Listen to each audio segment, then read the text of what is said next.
Je m'appelle Marcus Elrier, debout sous la lumière crue du soleil matinal contre le mur de mon immeuble, je sens le poids de l'oubli s'installer dans mes os comme une pierre dans ma poche. Je suis le jumeau le plus âgé de 4 minutes. Mais dans les histoires que raconte ma famille, le souvenir d'être né le premier est à peine perceptible. Julien a donné naissance à une baleine qui a coupé le souffle à tout le monde et, à partir de ce moment, sa vie n'a été qu'une parade. Beau, athlétique, charmant.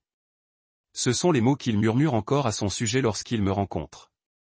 J'ai toujours été la note de bas de page, l'ombre, le jumeau qu'ils ont oublié. J'ai construit mon monde en code, câble et serveur. Un endroit où les visages se brouillent et où les noms comptent moins que la fonction et la disponibilité. Dans cet univers, j'ai le contrôle et ils ne me jugent jamais si je n'ai pas marqué un touchdown ou si je n'ai pas le sourire parfait. Ça marche, tout simplement. Après mon divorce avec Riley, ils ont dit que j'étais un fardeau. Je me souviens de la façon dont les lèvres de ma mère se sont pincées lorsqu'elle a parlé du départ de Riley. La façon précise dont sa voix coupait le mot « fardeau », comme si on lui avait appris à le dire. Après mon diagnostic de fertilité, on m'a dit que j'étais brisé. Les épaules de mon père se sont affaissées lorsqu'il a raconté comment un rapport médical m'avait déclaré infertile comme un défaut mécanique. Et quand j'ai cessé de leur rendre visite, ils se sont dit que j'étais ingrate, que j'étais rancunière, que je préférais soigner mon ego blessé plutôt que de partager un repas de fête. Aucun d'eux ne s'est jamais demandé si je préférais le réconfort au silence, ou la dignité aux conversations forcées au dîner. Mais ce qu'ils n'ont jamais su, c'est que j'avais construit quelque chose en silence, délibérément, pendant qu'ils célébraient les victoires de Julien, ses bourses, sa demande en mariage dans la roseraie. J'étais à mon bureau, dans un bureau à domicile faiblement éclairé, en train de finaliser Silent Echo. Une chaîne née de mon propre besoin.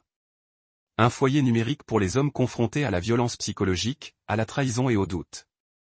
Mes mains avaient tremblé la première fois que j'avais ouvert une diffusion en direct. Ma voix crépitait dans le micro tandis que je racontais comment ma propre famille m'avait mis de côté. Et pourtant, en quelques jours, des inconnus m'ont envoyé des messages de gratitude, de solidarité, de survie.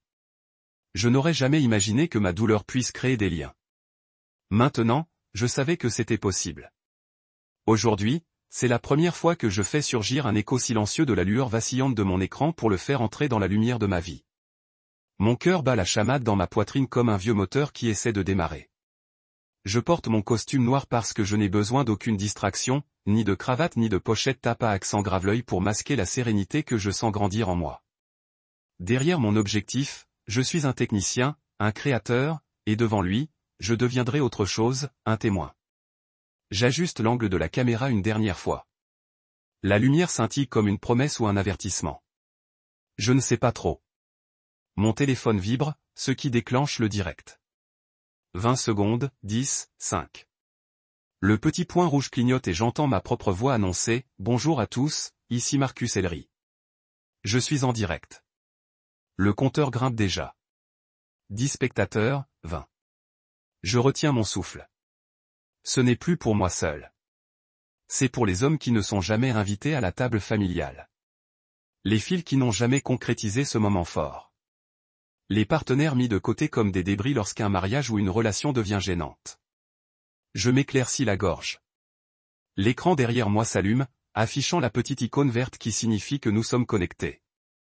Nous sommes présents. Nous ne sommes pas seuls. Mes premiers mots sont une confession.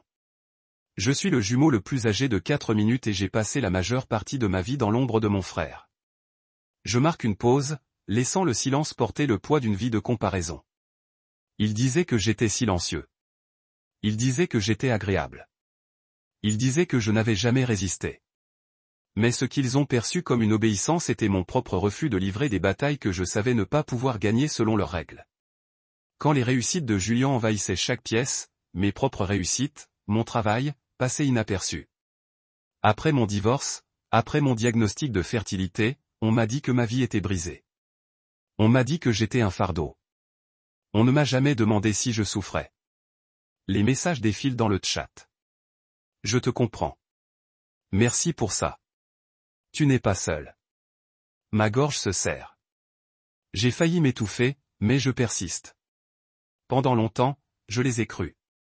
Chaque jugement murmuré me faisait l'effet d'une blessure, mais j'ai cessé d'y croire en réalisant que je n'étais pas la seule. J'ai rencontré des milliers d'hommes qui se sentaient rejetés, diminués, effacés, et ensemble, nous avons commencé à faire écho en silence. Je me suis penché en avant, le grain du bureau en bois sous mes paumes me réchauffant. J'ai construit cette chaîne non pas comme un projet de vanité, mais comme un foyer, un lieu pour partager des histoires, pour offrir des outils et des ressources, pour nous rappeler mutuellement que notre valeur ne se mesure pas aux tests de fertilité ou aux attentes familiales. Je sirote de l'eau, laissant le son souligner ma prochaine pensée. Je ne suis pas là pour leur demander leur acceptation. Je suis là pour leur montrer qu'ils ont déjà la mienne. À cet instant, je sens mes vieux doutes se dissiper.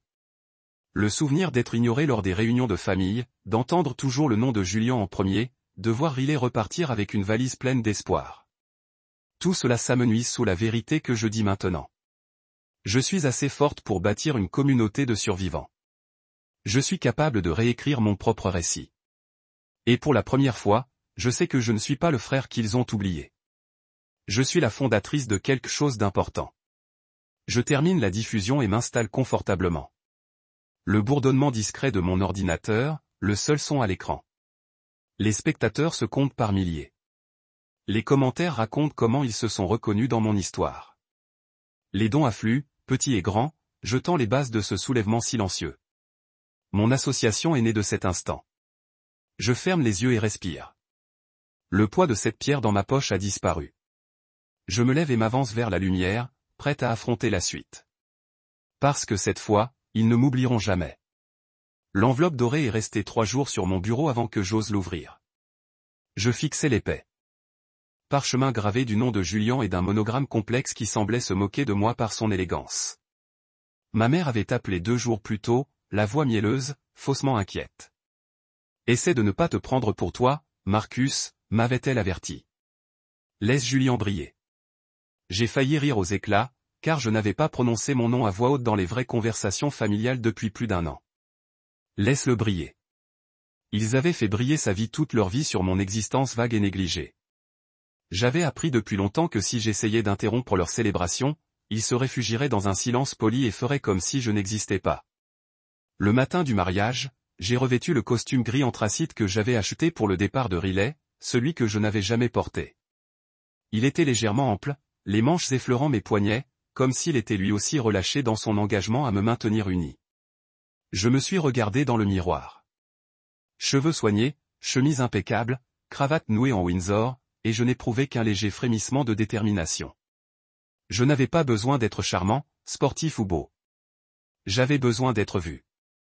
J'ai glissé mon téléphone dans ma poche de poitrine, l'application de diffusion en direct étant déjà activée, et j'ai imaginé le flash de l'appareil photo me voyant au lieu de me cacher. Le Silvercrest grand s'étendait devant moi tel un château de conte de fées, ses pelouses impeccables et ses colonnes de marbre promettant une journée d'opulence. Une limousine noire s'engagea sur l'allée de gravier, et le chauffeur m'ouvrit la portière d'un hochement de tête. La table familiale neuve, où je m'installerais, décidèrent-ils, était nichée dans un coin près des portes battantes de la cuisine, juste assez loin des mariés pour être visible, mais invisible. J'avais mémorisé la disposition des lieux des mois auparavant, lorsque j'avais repéré le lieu en ligne. Mais c'était la première fois que j'y mettais les pieds. La salle de banquet scintillait de lustres dégoulinant de cristaux comme des larmes, de nappes brodées de fils d'or et d'une mer de roses blanches disposées dans d'imposants vases. Partout où je regardais, quelqu'un rayonnait pour Julien. Mon père, Ronald, m'interpella, un bras autour de mes épaules, la main relâchée comme un point d'interrogation. Toujours en train de réparer les ordinateurs des gens? Il ricana. Je forçai un sourire poli. Je le fais toujours, dis-je doucement. Il émit un grognement dédaigneux. Eh bien, essaie de limiter les détails techniques aujourd'hui. Nous sommes ici pour la famille. J'acquiesçai. Mais cette famille était le problème. Il me traitait comme si mon silence était un signe de faiblesse, comme si mon absence aux réunions prouvait que je m'en fichais. Ils ne virent jamais avec quel soin j'avais préparé mon absence, comment je répétais chaque mot que j'allais dire. La cérémonie se déroula dans un tourbillon de vœux et de larmes. Lorsque la réception commença, je trouvai ma place à la table neuve. Mon marque-place me fixait. Marcus Elry B4 Elry faillit perdre mon prénom dans ce mélange d'identité. Céleste esquissa un mince sourire de l'autre côté de la table, me jetant un coup d'œil avant de reporter son attention sur Julien. « N'est-ce pas merveilleux » murmura-t-elle à sa voisine. Je la vis se pincer les lèvres. Marcus, essaie de ne pas te distraire. Sa voix avait la fragilité de la porcelaine. Je serrai les poings sous la table, résistant à l'envie de répondre. Mon silence serait mon affirmation jusqu'à ce qu'il ne le soit plus. Le dîner commença par des bavardages polis et des rires forcés, mais je touchais à peine à ma nourriture. Mon esprit tournait autour de l'écho silencieux et des 1,2 million d'abonnés qui attendaient l'émission du jour. Le nom de mon ex-femme dans le livre d'or avait confirmé mon plan. Elle était là, complice de cette mascarade. Chaque assiette de saumon et d'asperges, soigneusement préparée, me semblait une insulte de plus de la part de ma famille. Il m'avait appris à cacher ma douleur, à la ravaler avec des bouchées de petits pains chargés de culpabilité. Ce soir, c'était terminé.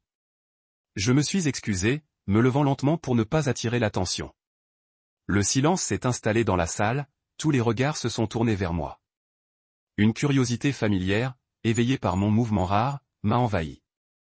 Je me suis dirigé vers le mur du fond, là où la zone de service touchait un petit placard audiovisuel, mes chaussures noires claquant sur le marbre poli. À l'intérieur, j'ai fermé la porte et découvert un enchevêtrement de câbles et de panneaux. Avec une aisance maîtrisée, j'ai basculé l'entrée du projecteur de la playlist du mariage vers mon ordinateur portable. Mes doigts ont plané sur le clavier et j'ai ressenti un frisson familier lorsque l'icône de diffusion en direct est devenue rouge. En direct pour 2 millions de téléspectateurs. Le témoin de Julien est devenu pâle. « Marcus, que fais-tu » a-t-il murmuré d'une voix rauque. J'ai appuyé sur le bouton de diffusion sans lever les yeux, donnant à chacun ce qu'il était venu chercher, ai-je dit. Il a reculé, incertain. J'ai attrapé le micro sur le pupitre et j'ai ouvert la porte. « Mesdames et messieurs », ai-je crié d'une voix ferme par-dessus un soudain grésillement électronique. J'aimerais partager quelques mots sur la famille. Un silence s'est installé dans la salle. Le projecteur s'est allumé derrière moi, clignotant pour afficher le logo Silent Echo. J'ai vu les yeux de ma mère s'écarquiller, puis se rétrécir. La mâchoire de mon père s'est crispée. Les serveurs se sont arrêtés à mi-chemin. Les plateaux de champagne se sont figés. La dignité si chère à ma famille s'est brisée à cet instant. J'ai relevé le menton. Je m'appelle Marcus Ellery. Vous m'avez assigné à la table 9 comme si j'étais une pensée après coup. Vous m'avez traité comme si ma vie et ma douleur étaient une plaisanterie. Eh bien, ce soir, j'ai décidé de prendre mon silence et d'en faire quelque chose de plus fort que tous les rires que j'ai jamais endurés. Le cri derrière moi s'est rempli de commentaires d'inconnus qui m'ont soutenu.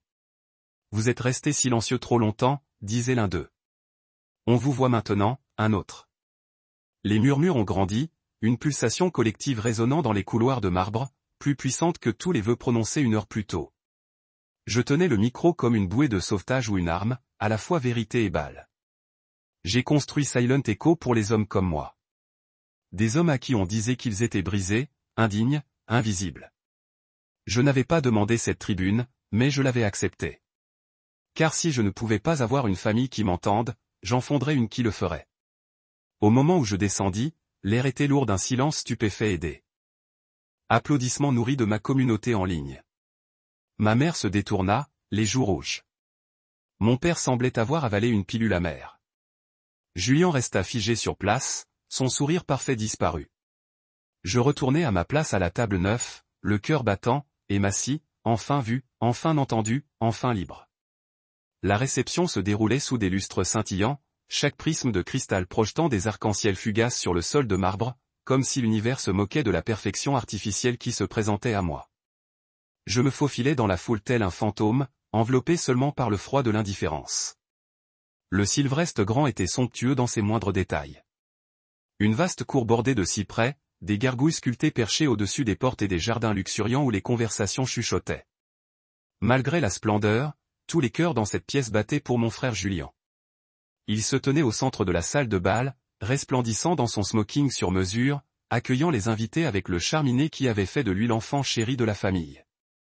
Je portais un costume noir de mon choix, simple et épuré, la noirceur du tissu reflétant la détermination que j'avais portée en silence pendant si longtemps. Pas de clinquant, pas de chichi, juste des cadeaux. Mon père, Ronald, m'interpella alors que je m'approchais de la table du père.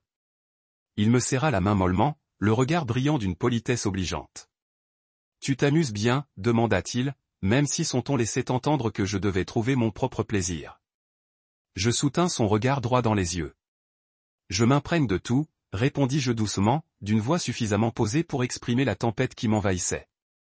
Il s'éclaircit la gorge et se détourna, me laissant me mêler à la conversation. Des serveurs en veste blanche impeccables proposaient des plateaux de saumon fumé et des cuillères à caviar, mais chaque bouchée avait un goût de cendre. Je grignotais quelques bribes, soucieux de préserver mes forces. Cette soirée était loin d'être terminée, et il me faudrait toute ma maîtrise de moi-même pour la mener à bien. Je me dirigeai vers la table d'honneur où étaient assis les parents et les beaux-parents de Julian. Un ordre tacite m'ordonnait de rester à distance respectueuse du couple, tandis qu'ils s'asseyaient en adoration. Ma mère, Céleste, portait une robe argentée qui reflétait la lumière à chaque mouvement, mais ses traits étaient crispés par l'anxiété. Elle ne me jeta qu'un regard avant de reprendre sa conversation, comme si ma présence était une tâche qu'elle supportait à peine. Je me rappelais que j'étais là pour plus qu'une simple validation. J'étais là pour revendiquer mon histoire, pour révéler les failles sous le vernis de la célébration. Au fond, un ensemble d'équipements audiovisuels bourdonnait derrière un rideau de velours. Un projecteur, une table de mixage et des câbles serpentaient comme des vipères silencieuses, attendant leur heure. J'avais passé des semaines à coordonner les techniciens de la salle sous prétexte d'aider à transmettre les demandes de playlist. Ils pensaient que je m'assurais simplement que les morceaux choisis par les heureux mariés seraient diffusés sans accroc. Ils ignoraient que j'avais téléchargé une présentation spécialement éditée sur le serveur. Après le dessert, il était temps de commencer. Mon téléphone, dans ma poche, brillait d'impatience. Le streaming en direct se mit en attente. L'objectif de la caméra pointait vers le pupitre où je me tiendrais plus tard. Sous une formalité impeccable, je tenais une arme façonnée par la vérité. La musique s'amplifiait tandis que la cérémonie se transformait en événement principal de la soirée. Un quatuor à cordes jouait doucement dans un coin, et les invités regardaient le jeune marié se balancer sur une petite scène. Le sourire de Julian était éclatant, son bras autour de sa femme tandis qu'il bougeait en parfaite harmonie.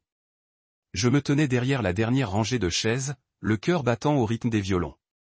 L'espace d'un instant, je me suis senti comme un intrus dans le fantasme de quelqu'un d'autre. Mais ce fantasme était bâti sur des mensonges, sur l'effacement sans effort de mon existence et la célébration de la joie programmée de quelqu'un d'autre.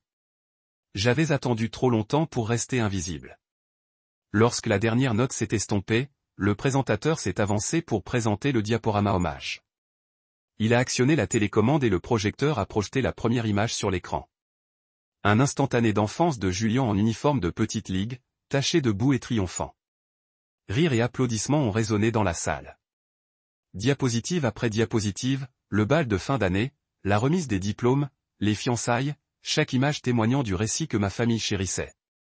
Je ne me voyais que comme une pièce manquante dans la séquence, un trou où ma propre mémoire aurait dû apparaître. J'ai serré les mâchoires et j'ai jeté un coup d'œil à l'horloge numérique de mon téléphone. Plus que 2 minutes avant le départ. Je me suis glissé le long du mur vers le placard audiovisuel, les applaudissements s'accumulant derrière moi. Les techniciens ont échangé des remarques discrètes sur les transitions fluides, leurs mots soulignant ma déception. J'ai échangé la clé USB de la playlist avec ma propre clé USB, le cliquetis métallique étant plus satisfaisant que n'importe quelle confrontation. Le fichier portait le titre Truth for All.mpp4. Je sentais l'impatience collective tandis que le présentateur s'apprêtait à reprendre. C'était le moment choisi pour honorer Julian, le moment que j'allais détourner. Le nom de mon ex-femme Riley dans le livre d'or avait été mon déclencheur. Elle était assise à une table voisine, tendue, me cherchant du regard entre 2 gorgées de champagne. Je savais que le choc de voir son nom diffusé à côté du mien la briserait. Elle m'avait dit un jour qu'elle était partie parce qu'elle m'aimait trop pour me voir m'effondrer. Ce soir, j'allais lui rappeler que je n'avais pas craqué.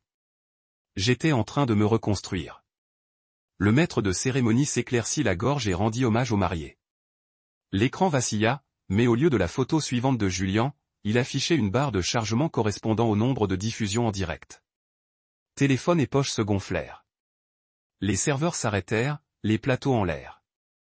Je sortis du placard à la main, le micro à la main, dans le silence des 300 invités qui avalaient les derniers accords de musique de chambre. Bonsoir, commençai-je d'une voix claire et calme. Je m'appelle Marcus Ellery, et j'aimerais partager mon point de vue. Un halètement collectif s'éleva et le projecteur bascula sur mon flux. Le logo écho silencieux, le nombre d'abonnés grimpant rapidement. Les murmures se transformèrent en un silence stupéfait. Je relevai. Le menton, croisant le regard de Céleste et Ronald, de Julien et de Riley. Tu as exhibé les triomphes de mon frère pendant des années et fait de moi le jumeau oublié. Tu t'es moqué de ma vie de divorcé, d'homme rendu stérile par les paroles des médecins et de ma famille. Ce soir, je transforme ta célébration en jugement. Derrière moi, des diapositives défilaient sur des extraits de mes vidéos. Des témoignages d'hommes qui se sentaient autrefois invisibles. Des captures d'écran de messages privés me désignant comme leur héros. Des messages de solidarité du monde entier. L'augmentation constante du nombre de spectateurs se transforma en un témoignage inattaquable. 1 200 000, et ça continue. J'ai ressenti une poussée de force, la reconnaissance d'inconnus plus puissante que tous les éloges creux que j'avais jamais recherchés auprès de ma famille. À cet instant, j'ai réalisé qu'appartenir à une famille d'inconnus qui me voyait comptait plus que de vivre comme un fantôme de ma propre lignée. Je n'ai jamais regardé leur visage stupéfait. Mon attention était rivée sur l'écran et sur le fait que pour chaque rire moqueur que Julien avait provoqué, j'avais mobilisé une armée de voix déterminées à m'écouter. Une armée née du silence que je refusais de maintenir. À mesure que les diapositives défilaient, je savais que la mise en place était terminée.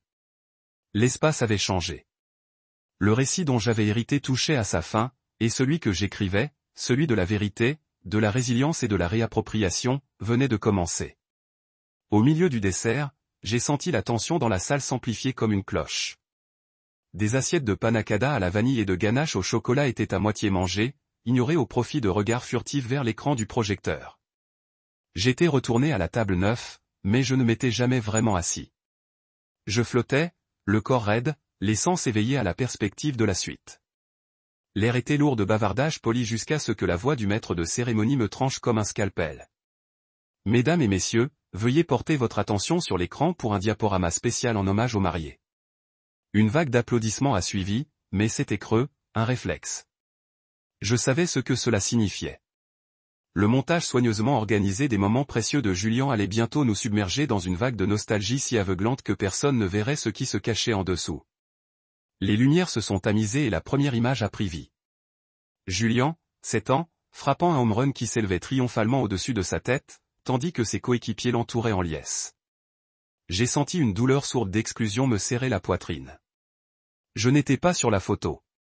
Nos portraits avaient toujours été retouchés avec soin, comme si m'inclure risquait de ternir la perfection. Lorsque la diapositive suivante est apparue, Julien en toge et casquette de lycée rayonnant sous le soleil de midi, j'ai remarqué le sourire satisfait de ma mère, la chaleur dans ses yeux réservée à lui seul. La séquence a continué. Soirée de bal de promo, smoking, poignée de main de remise de diplôme universitaire avec un doyen. Au moment où il s'agenouilla pour faire sa demande, chaque image témoignait d'une vie vendue comme un conte de fées. Ma propre existence aurait tout aussi bien pu être effacée. Puis, sans prévenir, l'écran vacilla et la musique s'arrêta brusquement. Un murmure collectif parcourut la salle. Problème technique, plaisanta nerveusement le présentateur en jetant un coup d'œil à la cabine de projection. Je restai immobile, le cœur battant la chamade, attendant que l'inattendu devienne inoubliable. Le projecteur clignota de nouveau, puis lança mon propre diaporama, une seule ligne de texte blanc en gras sur fond noir. Et maintenant, un moment pour mon jumeau. Le silence retomba sur la salle tandis que Julien se levait, la confusion déformant ses traits. La diapositive suivante apparut et un silence plus lourd que la peur s'abattit sur nous tous. Marcus Sellery, infertile, divorcé, raté, décrocheur scolaire, faible revenu, sans épouse. Des rires crépitèrent comme des éclats d'obus. Le sourire de mon frère illumina son visage, triomphant comme s'il venait de trouver la chute parfaite. Le cri d'amusement de ma mère s'éleva comme un gloussement de vautour, et le rire aboyé de mon père fit vibrer les verres en cristal. Le maître de cérémonie bégayait, cherchant une transition. Tout échappatoire à la cruauté déguisée en humour. Mais je ne voyais que du rouge. Non pas de la rage, mais la clarté brûlante de la vérité. C'était l'histoire qu'ils avaient toujours racontée à huis clos. Le récit qui justifiait mon retrait de chaque portrait de famille. Ils se croyaient en sécurité, nichés dans leur salle de bal d'élite, protégés du monde extérieur. Ils avaient tort. Je me levai de ma chaise, la lumière rouge de la caméra allumée fixement dans ma poche de poitrine, l'objectif braqué sur moi. La salle se figea, les visages se tournant vers le spectacle que j'avais déclenché. Je ne parlais pas immédiatement. Je laissais les rires se muer en toux gênantes, les échos des moqueries ricochaient sur les murs de marbre jusqu'à ce que le silence s'installe. Puis je fouillai dans ma veste, sortis mon téléphone et tapotai l'écran. La diffusion en direct commença, et le compteur grimpa. 10 000 téléspectateurs, 50 milliards 200 000. J'ai pressé le micro contre mes lèvres et j'ai expiré. Bonjour, ai-je dit d'une voix chargée d'années de retenue non dite. Je m'appelle Marcus Ellery et apparemment ce soir, je suis votre divertissement. Les invités suivis non pas par l'intrigue mais par le choc. Le visage de Julien était pâle. Sa fiancée enfouit ses yeux dans ses mains. Ma mère se détourna, ses lèvres se pressant en une fine ligne. J'ai senti le pouvoir basculer sous moi, un tremblement subtil qui a relâché le sol sur lequel ils avaient construit leur vie. Vous avez tous ri en voyant ces mots. J'ai continué en désignant l'écran derrière moi, qui repassait maintenant la diapositive en boucle. Vous avez trouvé de l'humour dans ma douleur, dans ma vie réduite à des termes médicaux et à un statut marital, dans toutes les étiquettes désobligeantes que vous pourriez utiliser. Mais ce que vous ne voyez pas, c'est le prix de cette soi-disant blague. J'ai marqué une pause, laissant les mots planer comme de la fumée. J'ai regardé mon frère droit dans les yeux. Sa posture parfaite et son smoking sur mesure, soudain ridicule au milieu de cette façade qui s'effritait. Tu pensais que ça me briserait? Tu pensais que me transformer en une blague me réduirait au silence à jamais? J'ai tapoté l'écran à nouveau et le diaporama est passé à une image fixe de mon ex-femme Riley me fixant dans notre salon, les larmes aux yeux. En dessous, une légende, tu es parti parce que notre famille t'a brisé. Un souffle collectif s'est échappé du public. Choc, reconnaissance, culpabilité. Voilà la réalité, ai-je dit en m'avançant pour que la lumière du projecteur projette mon ombre sur l'écran, plus grande que nature. Chaque fois que tu applaudissais mes échecs, tu renforçais la conviction que je ne méritais pas le bonheur.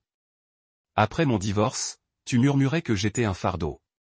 Après avoir appris que je ne pouvais pas avoir d'enfant, tu m'as traité de brisé. Et quand je me suis retiré, tu as dit que j'étais ingrat. Ma voix s'est brisée sous le poids de la confession et j'accepte cette vulnérabilité. Je porte ces mots en moi chaque jour. Mais ce soir, je porte autre chose. Votre compte est derrière moi. Le nombre de diffusions en direct a dépassé le 1 million. Les commentaires ont afflué des 4 coins du monde. Ils méritent mieux. Merci pour votre courage. Nous sommes à vos côtés. J'ai senti une chaîne invisible se briser. Les applaudissements silencieux d'inconnus m'ont submergé comme la lumière du soleil après un orage. Je me suis tourné vers ma famille, leur visage vidé de leur couleur. Voilà ce qui arrive quand on instrumentalisait l'amour, ai-je dit doucement. Quand on choisit d'humilier plutôt que de guérir, on a peut-être porté ces mots comme une armure, mais ils sont devenus les éclats d'obus qui nous ont aussi blessés. Mon père a ouvert la bouche, mais aucun son n'est sorti. Ma mère s'est tamponnée les yeux avec une serviette. Les épaules de Julien se sont affaissées, la culpabilité éclipsant son arrogance antérieure. J'ai fermé les yeux brièvement, laissant le silence s'installer avant de mettre fin à la diffusion. Pour tous ceux qui se sont déjà sentis comme une note de bas de page, un raté, un fantôme, sachez ceci.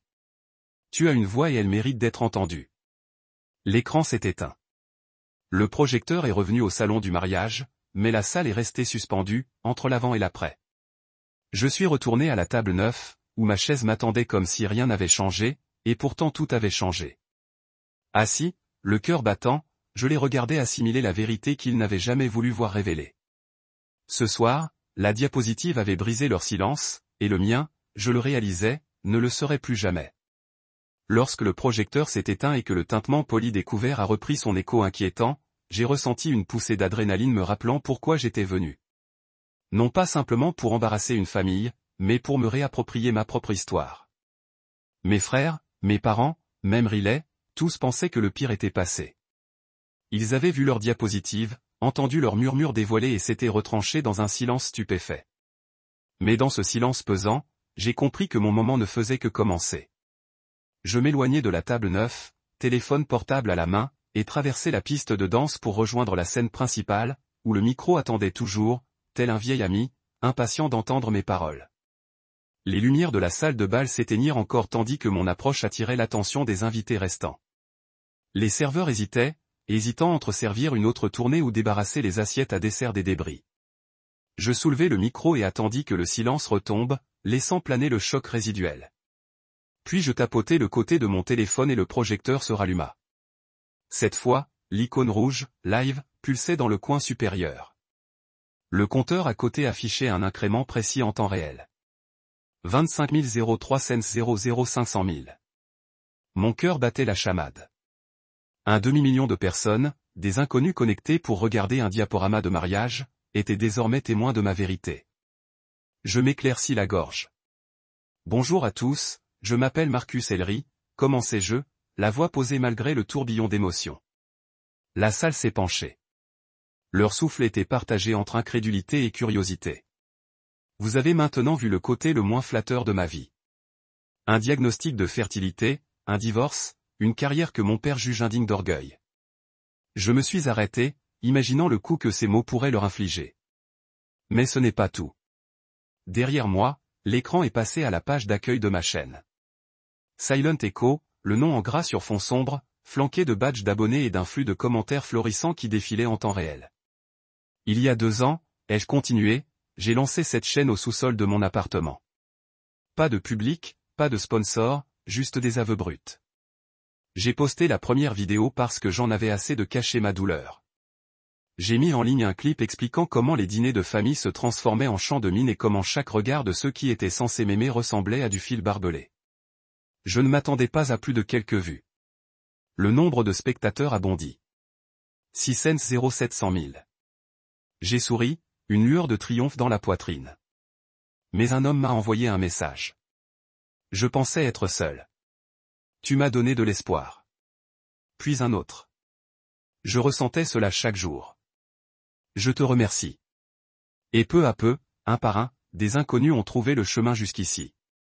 Aujourd'hui, nous sommes 2 millions. Les mots crépitaient dans les haut-parleurs et je me suis légèrement retourné pour voir les expressions stupéfaites sur tous les visages du public. Amis de Julian, collègues de mes parents, invités au mariage venus uniquement pour le gâteau et le champagne. Ils m'ont regardé me réapproprier le récit de ma vie, morceau par morceau. Ils m'ont dit que j'étais brisé, ai-je dit, la voix de plus en plus ferme. Mais j'ai appris que les cicatrices ne vous définissent pas. Elles montrent que vous avez survécu. J'ai appuyé à nouveau sur l'écran et le diaporama est passé à de courts clips vidéo. Des hommes partageaient leurs histoires, les larmes de chagrin se transformant en larmes de soulagement. Une légende défilait en bas. Tu n'es pas seul. J'ai fait un geste vers l'écran. Chacune de ces voix témoigne de la résilience. Chaque vue, chaque commentaire, chaque don, ce ne sont pas des chiffres. Leurs vies humaines trouvent leur solidarité dans l'écho de mon histoire. Et c'est quelque chose que ma famille ne m'a jamais offert. Un chœur de « waouh » murmuré et d'incroyable s'est élevé de la foule. J'ai senti une douce chaleur me traverser la poitrine. La certitude que la vérité avait un pouvoir au-delà des jugements chuchotés d'une famille. Puis j'ai changé de sujet. Mais ce qui m'a vraiment amené ici ce soir, ce n'est pas seulement pour célébrer notre communauté numérique. C'est pour demander des comptes à ma famille pour les mots qu'elle brandissait comme des armes. J'ai appuyé sur un bouton et la vidéo s'est arrêtée sur une image fixe du SMS moqueur de Julian Harriley. Il est faible. Tu peux faire mieux, sous sa réponse. Tu as raison. Le silence qui a suivi a été absolu. Le visage de mon frère s'est vidé de ses couleurs. Nos parents ont échangé des regards impuissants. Julian, ai-je dit doucement. Tu pensais que tes insultes m'enterreraient. Au lieu de cela, elles ont alimenté ce mouvement. Merci. J'ai autorisé un petit sourire rauque. Puis je me tournai vers Riley, qui s'assit à sa table avec des larmes aux yeux. Riley, tu as dit que tu es parti parce que tu ne pouvais pas me regarder casser. Je comprends cela maintenant parce que je l'ai presque fait, mais je ne suis pas brisé. Je construis. Derrière moi, l'écran a présenté la bannière du soulèvement silencieux, mon organisme semble lucratif dédié au soutien des survivants de la violence émotionnelle. Logo d'organisation partenaire, images des événements de collecte de fonds, statistiques des hommes aidés, tous défilés devant les invités stupéfaits. Ce soir, dis-je, voix douce mais inébranlable. Je suis ici non seulement pour moi, mais pour chaque personne qui avait trop honte de parler. Parce que votre silence vous assure que vous restez invisible. Le décompte du spectateur a coché vers le haut 950 001 00000, puis s'est installé à 1 200 314 alors que des applaudissements ont éclaté de ma communauté en ligne. Dans la salle de bal, la réaction a été plus lente, provisoire au début, puis gonflant une véritable appréciation d'une poignée d'invités qui se sont levés et applaudis, incertains de ce dont ils avaient été témoins, mais sentant son importance. J'ai inspiré profondément, laissant le moment s'ancrer dans ma mémoire. J'avais exposé leur cruauté, oui, mais je leur avais également offert la possibilité d'assister à la rédemption. J'ai conclu, à ma famille, ce n'est pas seulement un spectacle. C'est votre occasion de changer, de me voir non pas comme l'échec que vous souhaitez être, mais comme un homme digne de respect. Le silence qui est tombé portait du poids de remords et d'introspection. Je me suis éloigné du microphone, ma tâche terminée. Alors que je revenais au tableau neuf, je me sentais plus léger que je ne l'avais fait depuis des années. Mon téléphone a bourdonné de messages me remerciant, m'encourageant, promettant un soutien. J'ai à nouveau jeté un coup d'œil à l'écran. 1,2 million avaient entendu ma voix ce soir. Dans ce refrain d'affirmation, j'ai trouvé mon triomphe. Et je savais finalement qu'être entendu était ma plus grande victoire de tous. J'avais toujours peint mon divorce de Riley comme l'effondrement inévitable d'une union incompatible, un récit que ma famille a savouré parce qu'il correspondait à leur vision de moi comme le jumeau brisé. Mais ce soir, derrière les lustres scintillants et sous le poids d'1 million de témoins, j'avais besoin de dire la vérité en couleur. La vraie histoire a commencé par un jeudi après-midi 6 mois avant leur mariage lorsque Riley et moi nous sommes assis dans notre salon pendant que le ciel pleurait contre les fenêtres. Je venais de rentrer d'une réunion, j'avais bourdonné avec un nouveau partenariat pour Silent Echo, et j'ai porté avec moi plus que mon sac d'ordinateur portable. J'ai porté un sens de l'objectif en plein essor que je n'avais jamais ressenti auparavant. Riley avait été plus silencieuse que d'habitude, ses yeux ombragés par quelque chose qui me faisait plus mal que n'importe quel mot dur. « Marcus, dit-elle, voix petite. Nous devons parler. » Je me souviens de la façon dont ses cheveux se recroquevillent en humidité autour de son col quand je me suis assis à côté d'elle sur le canapé. Elle a joué avec la manche de son pull, celle que je lui ai donnée pour Noël. J'ai regardé votre dernier flux en direct, elle a commencé et je vous ai vu vivant. Sa main tremblait en atteignant le mien, et pendant un moment, je pensais qu'elle serait fière de ma croissance. Au lieu de cela, elle a chuchoté. Je suis tombé amoureux du silencieux vous qui attendez de parler. Maintenant, je vois que vous n'attendez plus. Ces paroles étaient douces, mais ils ont coupé profondément parce qu'ils ont marqué la fin du lien silencieux que nous avions partagé. J'ai serré la main, lui demandant ce qu'elle voulait dire, mais elle n'a fait que secouer la tête et laisser les larmes couler sur ses joues.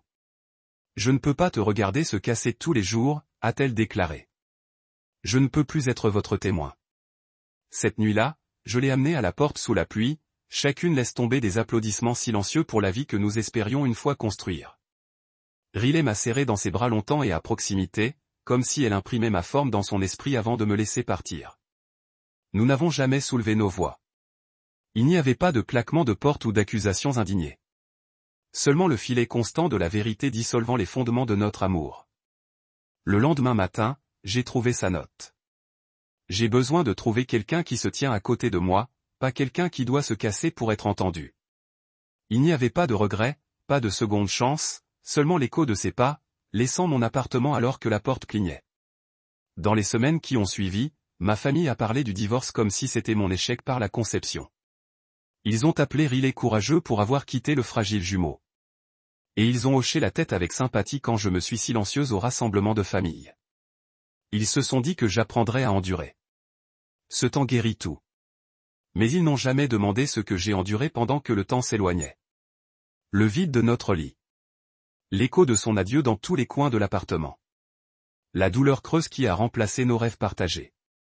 Leur rire à mes dépens dans cette salle de bal ce soir provenait de la même impulsion qui leur a permis de célébrer les réalisations de Julien sans jamais reconnaître la personne assise à l'autre bout de la table. Donc, alors que le projecteur derrière moi est passé à ce clip vidéo granuleux de ma session de thérapie, je me sentais à la fois vulnérable et triomphant. Ma voix a craqué quand j'ai dit, chaque fois que je réussissais, ils ont déplacé le poteau de but. Chaque fois que j'échouais, ils ont applaudi. La caméra a capturé le moment où mon sang-froid s'est effondré. Des larmes jaillissant à mes yeux comme je l'avais avoué. J'étais tellement fatigué d'être invisible, de porter ma propre honte parce qu'ils ont refusé de me voir. Dans ce clip, je n'étais pas le modèle de professionnalisme calme que j'ai montré au monde. J'étais un homme mis à nu, un homme qui avait aimé et perdu et a toujours trouvé le courage de dire la vérité sans phare. La pièce allait immobile à la fin du clip. J'ai vu le visage de Riley dans la foule. Son expression un mélange de chagrin et de crainte. J'ai alors réalisé qu'elle n'avait pas fui ma douleur, mais de la peur que je ne me choisirais jamais au-dessus de leur verdict. En entrant sur cette étape, je récupérais non seulement mon histoire, mais la dignité Riley. Avait craint de ne pas pouvoir protéger. Je n'étais pas cassé. J'avais simplement été inconnu. J'ai soulevé mon menton et m'adressé à chaque personne présente. La vraie histoire de mon divorce n'est pas un échec. C'est une croissance. C'est l'histoire d'un homme qui a découvert sa valeur en dehors des opinions des autres. C'est l'histoire d'un homme qui a appris que perdre quelqu'un qui ne pouvait pas rester à vos côtés pourrait être la meilleure chose qui lui soit arrivée. Mon cœur battait alors que je regardais la compréhension l'aube sur des visages qui n'avaient que quelques instants avant de se moquer de ma souffrance. L'air s'est déplacé, chargé de l'électricité de la révélation, ma révélation. Ensuite, je leur ai montré les messages que Riley avait envoyés en privé. Je suis désolé d'être le partenaire dont vous aviez besoin. Je te vois maintenant. Ces mots, autrefois une source de culpabilité, sont maintenant devenus un témoignage du pouvoir de la vérité. Je leur ai dit, Riley, tu m'as aidé à trouver ma voie. Vous m'avez libéré des chaînes de leurs attentes. Les projecteurs qui avaient autrefois exposé mes faiblesses illuminaient maintenant mon moi le plus fort. Alors que la projection s'estompait et que je retourne au tableau neuf, j'ai ressenti un sentiment de fermeture que je n'avais jamais connu. La vraie histoire de mon divorce attendait d'être racontée, et ce soir je l'avais livrée au monde. Ne plus une note de bas de page dans le récit de ma famille, je me tenais ferme dans ma vérité, non en bas, sans excuse et prêt pour tout ce qui est venu. Le visage de Julien se tordait d'indignation alors que je finissais de parler. Les lignes élégantes de son smoking soudainement absurde contre l'expression meurtrie qu'il portait. C'est dégoûtant. Tu ruines ma journée, cria-t-il, la voix craquant comme un fouet sur le sol en marbre.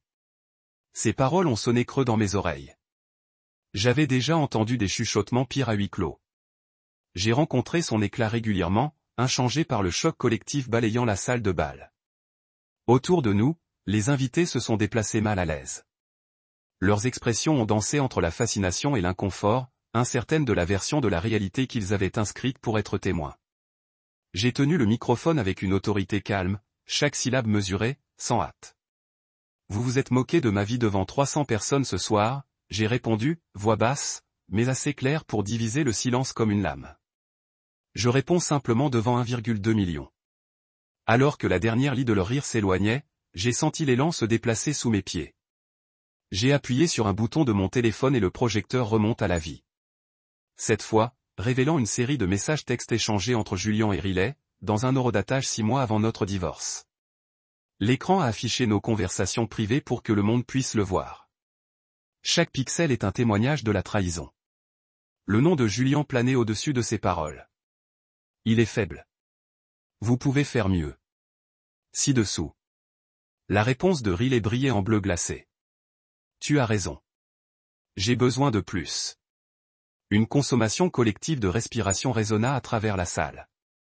Un murmure s'est propagé comme des incendies de forêt de la table d'honneur aux coins les plus éloignés de la zone des invités. Certains invités ont couvert la bouche avec une incrédulité stupéfaite. D'autres regardèrent avec des yeux incrédules sur la preuve de la cruauté de mon frère. Le meilleur homme de Julien, son ami de longue date et gardien des secrets. Staging en arrière comme s'il avait été frappé par une force invisible. Son visage s'est épuisé de couleur, et il a jeté un coup d'œil de l'écran à Julien, incapable de trouver des mots dans l'épave de sa propre allégeance. J'ai ressenti un soulèvement de poids de ma poitrine, remplacé par la clarté électrisante de la justification. Le fardeau de la blessure tacite, les cicatrices invisibles que je portais de tous les regards latéraux et l'insulte chuchotée cristallisent devant ma famille et nos connaissances assemblées. Je m'arrêtai, permettant à la gravité du moment de s'installer sur eux, lourde comme un nuage de tempête. Chaque faveur de mariage embellie, chaque tintement de flûte de champagne en cristal s'est dissous par non-pertinence. Ce qui est resté, c'est l'exposition brute de la complicité de Julien et de mon démêlage, une trahison plus douloureuse que tout décret de divorce. J'ai tourné mon regard vers Riley, assis non loin de la table d'honneur. Ses yeux brillaient de larmes qui reflétaient 1000 excuses tacites. Quand j'ai rencontré son regard, je ne voyais pas la honte, mais la solidarité, une reconnaissance que nous avions tous les deux blessés par la même lance de tromperie. Vous avez brisé mon mariage, dis-je, laissant les mots porter toute la force de l'accusation. Et vous l'avez fait en pensant que je ne me riposterais pas. J'ai fait un pas délibéré en avant, en mettant l'espace entre mon passé brisé et le public que j'avais rassemblé pour le confronter. Ma voix s'est élevée, imprégnée de conviction. Bragasie ouverte. Si pour parler, mais aucun son n'a émergé. Responsabilité. Je l'ai regardé lutter, les épaules se courbèrent. L'homme qui se tenait autrefois incontesté au centre de chaque rassemblement maintenant réduit à une silhouette de culpabilité. Les invités ont échangé des regards mal à l'aise. Certains ont augmenté de solidarité tandis que d'autres sont restés gelés dans des sièges qui étaient soudainement devenus des cages de conscience oppressive. J'ai baissé le microphone, laissant le silence gonfler entre nous comme un souffle tenu. À ce moment-là, j'ai reconnu la pleine puissance de la vérité. Il peut briser les illusions de manière plus convaincante que n'importe quel argument. Et il peut libérer l'orateur plus en détail que toutes les excuses autour de moi. Chuchotement de je ne savais pas. Et cela change tout ce qui a dérivé comme des mousses dans un rayon de soleil. Mes parents étaient assis à la table d'honneur, les yeux abattus, leurs visages gravés en réalisant que les fils qu'ils avaient élevés et dénigrés se tenaient maintenant sur un terrain largement inégal. L'un meurtri mais non en bas, l'autre triomphant mais défait. Mon cœur ne battait pas avec triomphe de l'humiliation de Julian, mais avec la certitude que j'avais finalement entré mon propre pouvoir, les calculs froids de ma famille, la louange dérisoire de ceux qui ont cherché à me rabaisser. Tous avaient abouti à ce moment singulier de calcul. J'ai jeté un coup d'œil à Riley une fois de plus, la remerciant silencieusement pour son courage et confronte son propre rôle dans mon histoire.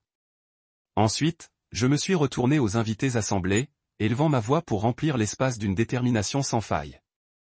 Que ce soit une leçon. J'ai déclaré que la vérité une fois parlée ne peut pas être plus tacite que le vent ne peut être supprimé. Nous avons tout le choix de se déchirer ou de nous lever les uns les autres. Ce soir, j'ai choisi ma propre voie. Avec ces mots clos, la salle a tenu une expiration collective, une libération de tension qui ressemblait à l'aube qui se brise après une longue nuit oppressive. Je me suis éloigné du pupitre, les échos de 1,2 million de voix résonnant dans mes oreilles, et je suis retourné au tableau neuf. Chaque étape était plus légère que celle précédente, comme si chaque pas emportait une couche de vieille honte. Julian est resté immobile, ses épaules s'effondraient, plus le fils préféré, mais un homme forcé faire face aux conséquences de sa cruauté. Et moi, le jumeau qu'ils avaient oublié, je tenais finalement une lumière dans ma propre vérité. J'ai attiré l'attention de mon père à travers la pièce alors que la diapositive suivante clignote. Et pour la première fois en heure, j'ai vu autre chose que la fierté de son expression. Ce que j'ai vu était la surprise. Une fissuration de la façade qu'il avait portée pendant des décennies. La projection derrière moi a affiché une capture d'écran de son groupe avec d'anciens collègues. Celui où ils m'ont comparé défavorablement à Julian. Le message disait, un fils est un garçon doré. Les autres juste un fantôme avec un clavier. Le visage de ma mère se reflétait dans la lueur de l'écran se resserre Stas, batchant les murs de prétexte avec chaque diapositive, j'ai senti ma colonne vertébrale de façon élégante et des smokings, qui se sont assis dans un silence stupéfait, le poids de ma famille, les jugements de ma famille, ont fait l'objet de la bourse. Pour parler, mais aucun mot est venu. Ma voix résonne à travers le shroom. Vous avez levé 2 fils, j'ai commencé, gardant mon ton, même si mon pouls a tonné à mes oreilles. Celui que vous avez gonflé de louanges jusqu'à ce qu'il croyait posséder le monde. L'autre que vous avez essayé d'effacer avec des blagues et du silence. Je m'arrêtai, laissant la signification de cette vérité se calmer comme de la poussière dans la lumière du lustre en cristal. Mais ce soir, le monde m'écoute. Derrière moi, le comptoir en direct a continué à grimper. 1250 001. Ma mère, Céleste, une femme dont le même équilibre avait été conçu pour projeter la perfection, a atteint le bras de son mari. La poignée de Ronald se resserra comme s'il craignait que les tables se retournent à nouveau. J'ai ressenti une vague de compassion au milieu de ma détermination. Il ne s'agissait pas simplement de les faire honte, mais de déraciner un héritage d'abandon émotionnel afin que quelque chose de plus sain puisse grandir à sa place. Il m'avait appris que l'amour était conditionnel, subordonné au succès, à la fertilité, au silence. Mais j'ai refusé de perpétuer ce cycle. J'ai exploité l'écran et la diapositive à changer pour mettre en évidence la fondation de mon organisme sans but lucratif, le soulèvement silencieux, avec des photos d'événements communautaires et des témoignages d'hommes qui avaient trouvé du réconfort dans nos ressources. Il y avait des images d'ateliers où les survivants de violences émotionnelles ont partagé leurs histoires sous une bannière en lecture, votre voix compte. Suivi des instantanés de collecte de fonds Galas où nous avions collecté des fonds pour des services de conseil. J'ai regardé la reconnaissance traverser les visages des invités. Certains visages qui quelques instants plus tôt avaient porté un amusement suffisant reflétaient désormais un véritable respect. Avec vos dons, j'ai dit, nous avons aidé des centaines à récupérer leur dignité. Nous avons fourni des maisons sûres pour ceux qui fuient les maisons toxiques. Nous avons connecté des survivants avec des thérapeutes spécialisés dans le traumatisme. Voilà à quoi ressemble la vraie paternité. Je laisse cette question pendre dans les airs. Père de l'année, non. Même si des centaines de kilomètres de distance invisible m'ont séparé de l'honoraire méritant y invoqué, j'ai regardé directement mes parents, laissant chaque mot atterrir comme un marteau doux mais indélébile. Vous m'avez appris qu'être brisé était honteux. Tu m'as dit que j'étais indigne d'empathie. Mais un homme brisé qui dit sa vérité peut réparer le monde qui l'entoure. Un homme brisé qui reste silencieux ne fait qu'approfondir ses propres blessures. J'ai senti la salle expirer, une libération collective de la tension qui avait été enroulée dans chaque conversation, chaque rassemblement de famille, chaque vacances forcée. La posture de mon père s'est effondrée, le poids de remords non accessible tirant ses épaules vers le bas. Ma mère tamponna une larme, l'emblème du sang-froid défait par une vérité simple et inébranlable. Puis, dans un instant qui m'a surpris même, j'ai étendu une branche d'olivier. Je ne suis pas là pour rompre tous les liens, dis-je tranquillement, mais pour reconstruire sur une base d'honnêteté. Je suis descendu du podium, le clic de mes talons résonnant dans la salle maintenant calme. Je me suis dirigé vers le tableau neuf et j'ai tendu la main pour toucher la main de mon père. Il a tressaillé comme si mon geste l'a surpris, mais il ne s'est pas retiré. Je me suis assis, gardant sa main dans la mienne pour un rythme cardiaque plus longtemps que le décorum social ne le permettrait généralement. Je me tournai vers ma mère et nos yeux se sont rencontrés, les siennes scintillant de larmes non lasses, miennes avec une résolution. L'horloge en direct a coché. 1300 à 1 325 000. Derrière moi, mon histoire a continué à onduler vers l'extérieur, suscitant des conversations dans les salons et les chatards dans la nuit à travers le monde. J'ai retiré le microphone de la poche de ma veste, et bien que le forum public est fermé, l'intimité de ce geste était presque sacrée. Nous reconstruisons en disant la vérité au pouvoir, en refusant de laisser la honte dicter notre valeur. Je me chuchotais plus que dans la pièce. Et à ce moment-là, j'ai réalisé qu'en tenant mes parents pour rendre compte, je m'étais libéré de la gravité émotionnelle qui m'avait tenu terre. Mon père s'éclaircit la gorge. Un petit son incertain qui ressemblait à une première étape. Il ouvrit la bouche et exhala comme s'il n'abandonnait pas l'habitude du silence sur lequel il avait insisté pendant des décennies. Ma mère a serré la main de mon père comme pour le soutenir à travers le territoire inexploré des excuses. Je n'avais pas besoin des mots. Le geste était suffisant. Je me suis penché en arrière sur ma chaise, permettant au courant de changement de me paraître. Au tableau neuf, entouré par les restes d'une célébration extravagante devenue confessionnelle, j'ai senti le triomphe silencieux de l'auto-reconnaissance. Mes parents, imparfaits mais capables de remords, se transformaient sous mes yeux. Julien, blessé et chassé, était assis à proximité, sa propre fierté démantelée. Et moi, une fois que le jumeau invisible, le fantôme de la famille, avait trouvé non seulement ma voix, mais aussi le pouvoir de remodeler la famille dans laquelle je suis né. Paternité, loyauté, amour. Ce n'étaient plus des idéaux abstraits réservés à l'enfant doré. Ils vivaient, des responsabilités respiratoires qui nous appartenaient tous. Et ce soir, alors que je regardais les épaules de mon père se détendre pour la première fois depuis des années, j'ai compris que la rédemption a commencé non pas dans une salle de conférence ou une newsletter, mais dans le quart de calme d'un cœur de parent. J'ai senti la pièce s'incliner sous moi alors que le dernier des invités déposait vers la sortie, leurs épaules lourdes du poids de ce dont ils avaient été témoins. Les grands chandeliers Silvercrest brillaient comme des étoiles prises dans du verre, mais ils n'ont offert aucun réconfort maintenant. Le rire et la lueur de champagne avaient cédé la place au silence et au pas se précipitaient. Comme si tout le monde voulait se distancier du spectacle démêlé, il venait de survivre.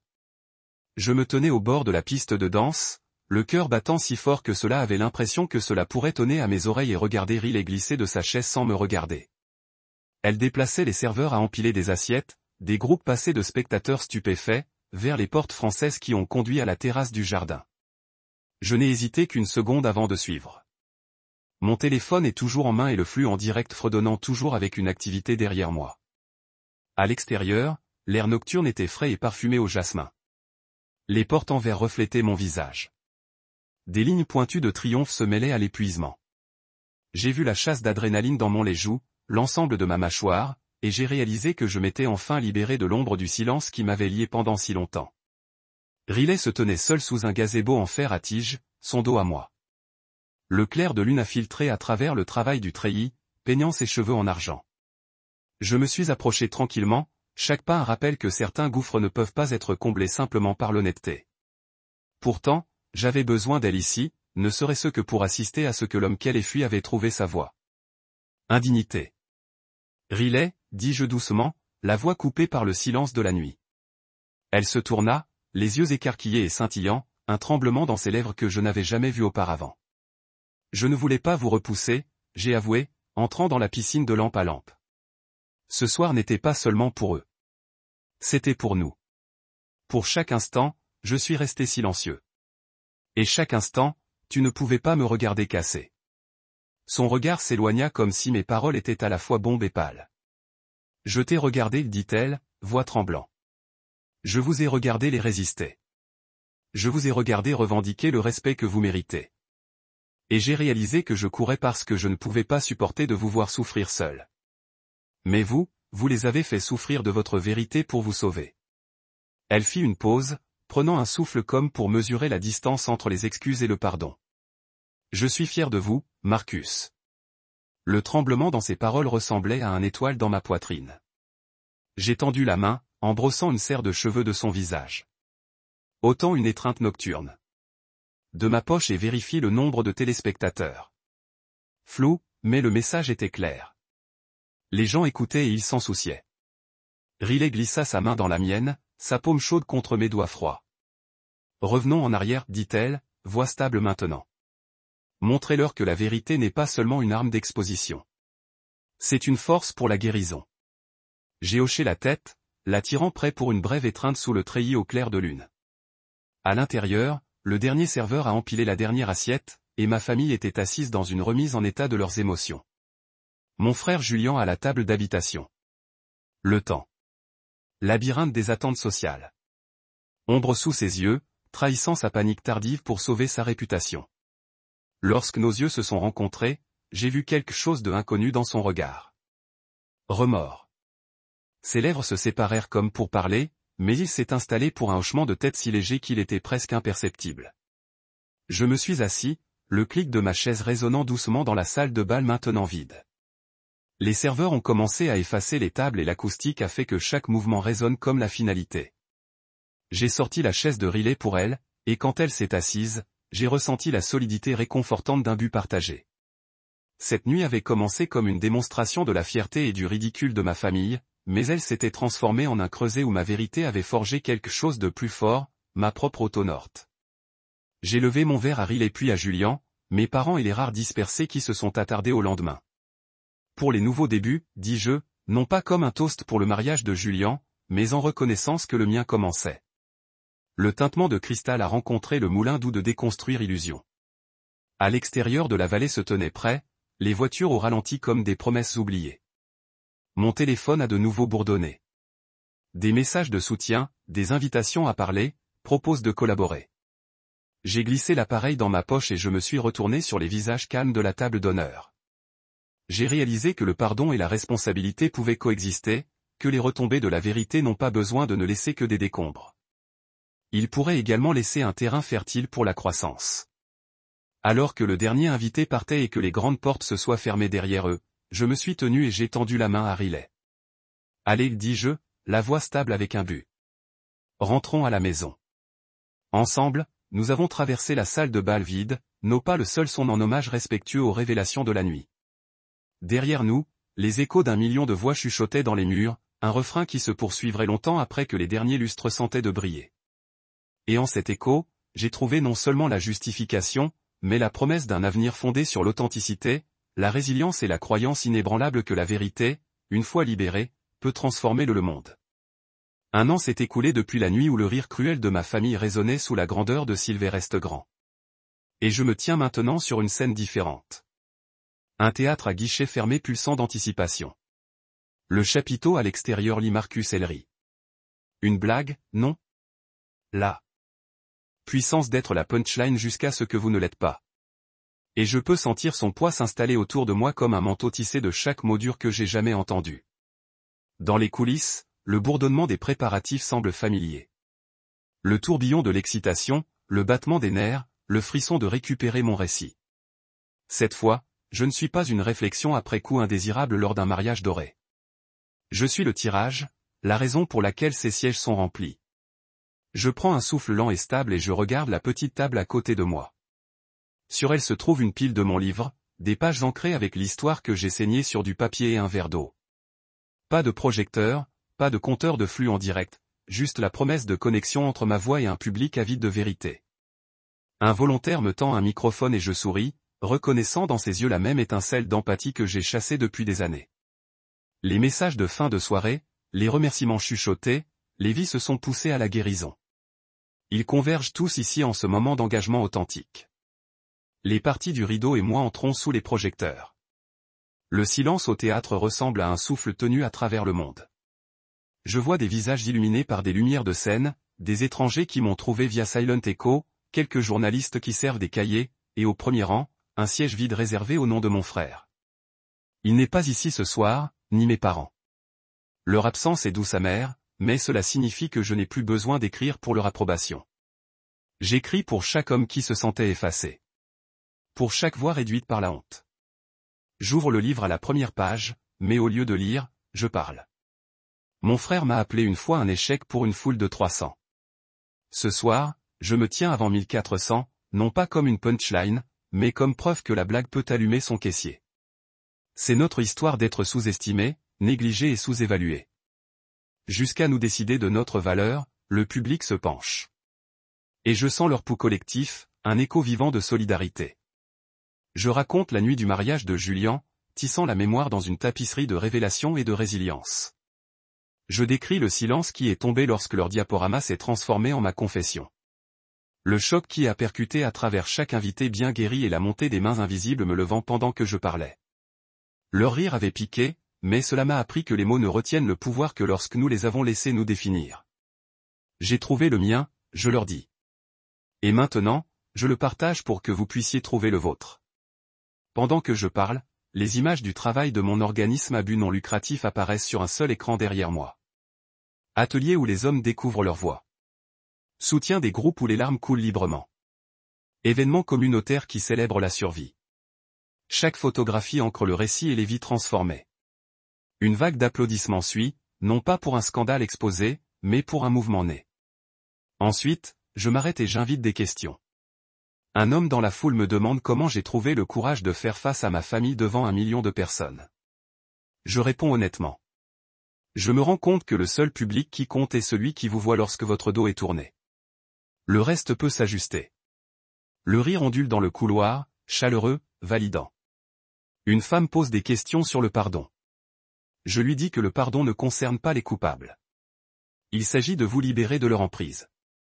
La dernière question vient d'un jeune homme qui tient une copie usée de mon livre. Que dois-je faire quand ils me disent que je suis brisé ? Demande-t-il, la voix tremblant. Je rencontre son regard en réponse. Dites-leur vos cicatrices ou votre histoire. Montrez-leur que votre voix, aussi faible, mérite d'être entendue. Le théâtre éclate par applaudissements si tonitruants qu'il me soulève de mes pieds. Je ferme doucement le livre, mon cœur plein. Sous les projecteurs, je ressens le triomphe silencieux de l'auto-reconnaissance. Je ne suis plus le jumeau qu'ils ont oublié. Je suis le jumeau qui a trouvé sa voie. Au fur et à mesure que le rideau tombe, je sais que ce n'est pas la fin de mon histoire. C'est le début d'innombrables autres. Ce soir nous avons appris qu'être la punchline peut être le prélude à une victoire de Ponche pour le silence lui-même.